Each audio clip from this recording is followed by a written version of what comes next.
Hello, my name's Bill Lockard, and I was Scoutmaster here in 1968, 9, and 70. It was interesting that the first Scoutmaster I never met.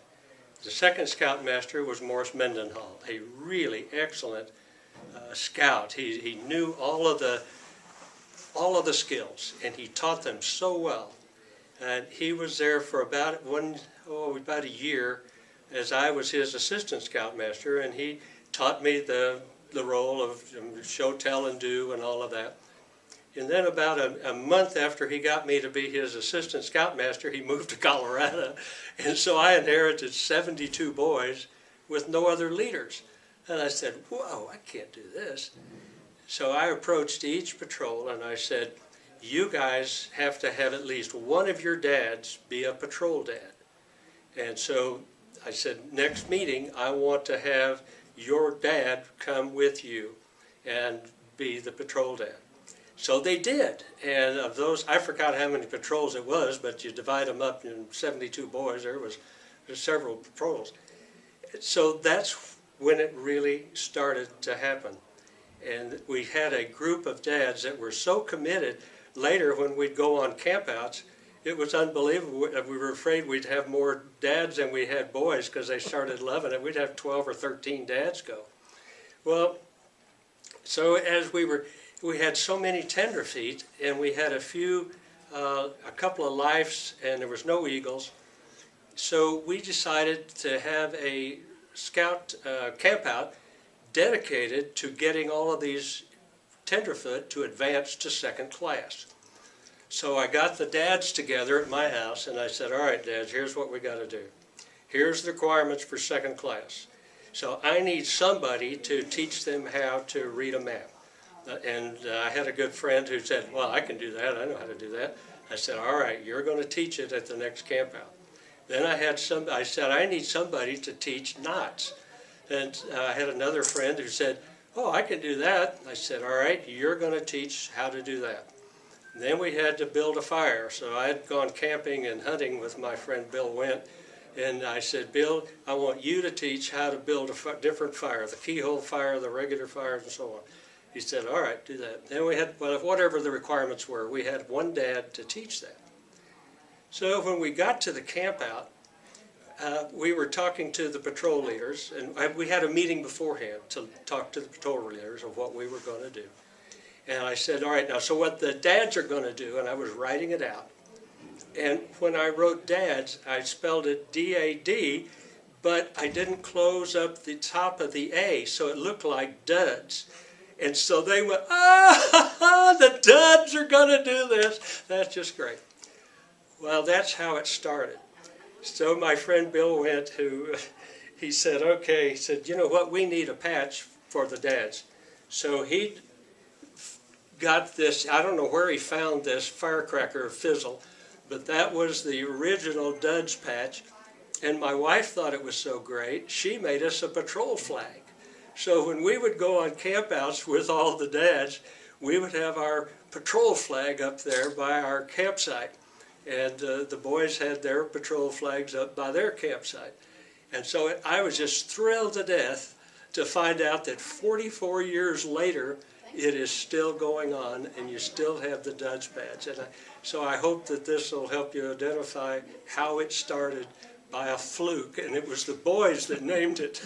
It was not the creative ability of the dads. That's great. But we just had so much fun, and we'd have our troop committee meetings, and Ed Eskridge was chairman of that one time. Bill Durrett, head of the big insurance company, was.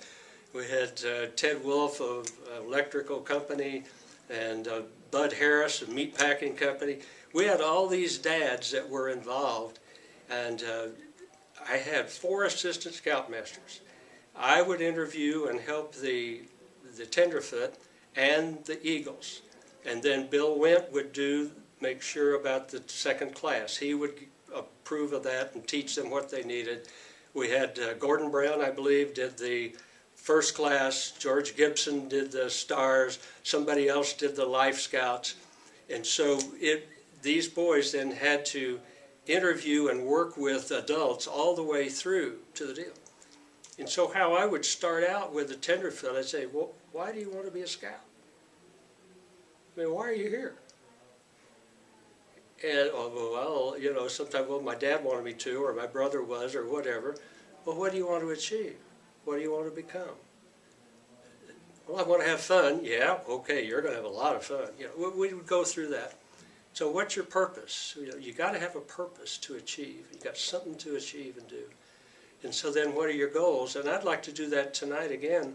I loved how you did that tonight, where you said, how many tenderfoot do we have? What are you working on your second class? Mm-hmm. I'm doing that right now. I have 3 grandsons in Colorado. 2 are Eagles, and the other one is a Life. Oh, he's qualified for Life, but he hasn't been a star long enough, so he will get it. Mm-hmm.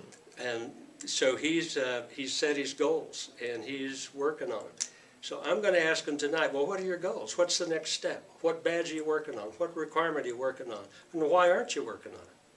You know, if you want to be a second class, why aren't you working on that? And so anyway, that's, so scouting to me is just absolutely the best opportunity to become really a responsible citizen and develop your character and your integrity of life.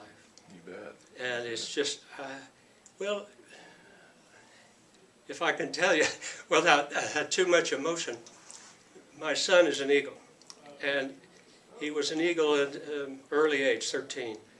But in junior year in high school, 16 years old, I took him hunting up in the Yukon in Canada. We were hunting sheep, moose, caribou. And he'd shot a really good sheep. I was really proud of that. He'd shot a great moose, bigger than mine. And we were hunting caribou, and I was off hunting moose. He was off hunting caribou with the other guide, with the younger guide.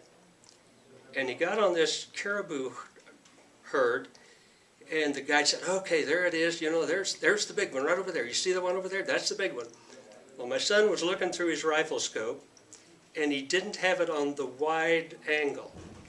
And he saw one that he thought was the big one, and he shot it. And the guide said, you missed it. And he said, no, I didn't. It fell. I said, no, you missed it. He said, look over there. And my son said, oh, no. He didn't see the big one.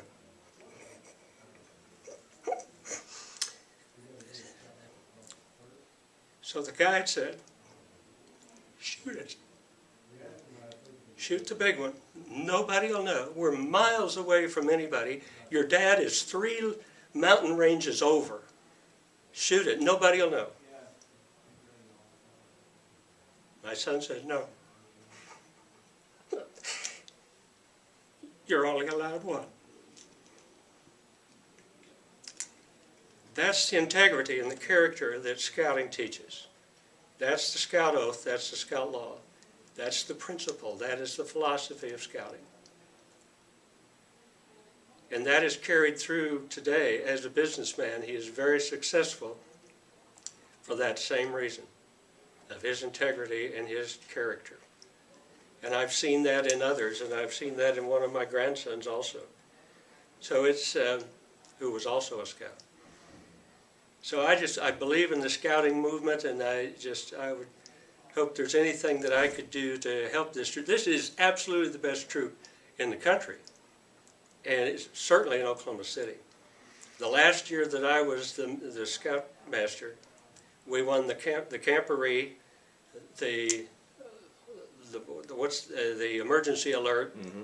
and the Scoutorama. We won all 3 of them in 1 year. And I said, wow, that's okay. I said, Bill Went, you take it from here. So he did. Mm-hmm. And through that organization and the philosophy and the principles, this has just continued to be a great, great troop. And my 4 assistant scoutmasters were sequentially the scoutmasters of the troop. Bill Went, George Gibson, Morris, Gerald Morris? Yeah. What's his name? Anyway, and Ken Kemp. John Rex? John Rex, yeah, John Rex, same deal. They were all those their boys were. John Rex's son was an Eagle here. Mm-hmm. And in fact, he was an Eagle when I was the Scoutmaster. But so it's just a great program, and my hat's off to Alan. I tell you, he's been Scoutmaster here, what, for 13 years? Yes. Man, That's a tough act to follow. that's a tough act to follow, and he has kept the tradition, and he has kept this troop on the top and probably improved it a lot from what, we stumbled along for years with it, and he really tuned it up. So I'm really owe a lot of, he deserves a lot of gratitude. You bet. Yeah. Well, and we're grateful to you and the legacy that you've left in the last 50 years. I mean, you can see that it's going great guns, but it's because of the commitment that you and your fellow leaders made back then that we have this today. Well, I had some awful smart people around me, and they all formed that philosophy and those principles.